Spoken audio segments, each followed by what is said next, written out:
আসসালামু আলাইকুম এভরিওয়ান। আমি আছি মধুমতি নদীর উপর নির্মিত বাংলাদেশের একটি সুন্দর নান্দনিক রেল ব্রিজ, যেটা গোপালগঞ্জ, ফরিদপুর এবং নড়াইলের লোহাগাড়ার একটি পয়েন্ট, যেটা নাকি একটি নদী দিয়ে ডিভাইডেড করা, সেটা হচ্ছে মধুমতি নদী।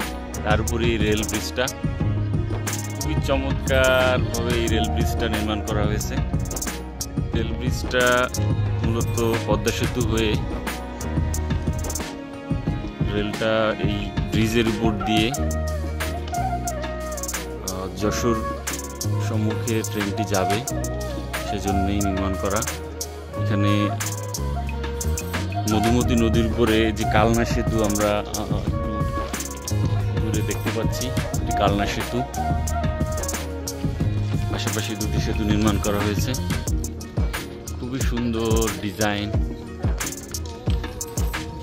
প্রচুর দর্শনার্থী প্রতিদিন এই রেল ব্রিজ দেখতে আসেন।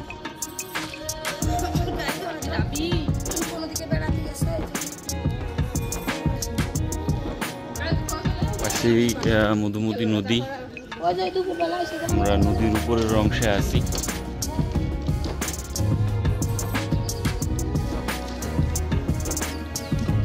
এখন সন্ধ্যাবেলা, সবাই বাসার দিকে ফিরে যাচ্ছে।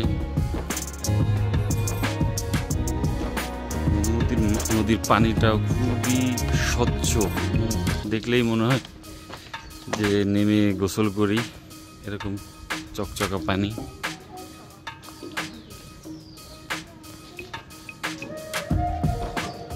ভিডিওটা এই পর্যন্তই, আর বাড়াবো না। যারা দেখেননি সরাসরি, আসলে সরাসরি দেখে এটা খুবই ভালো লাগবে।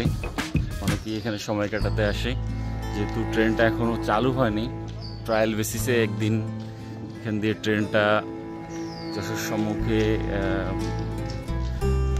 একবার গিয়েছে। তো যারা আসতে আগ্রহী তারা আসতে পারেন। ধন্যবাদ সকলকে।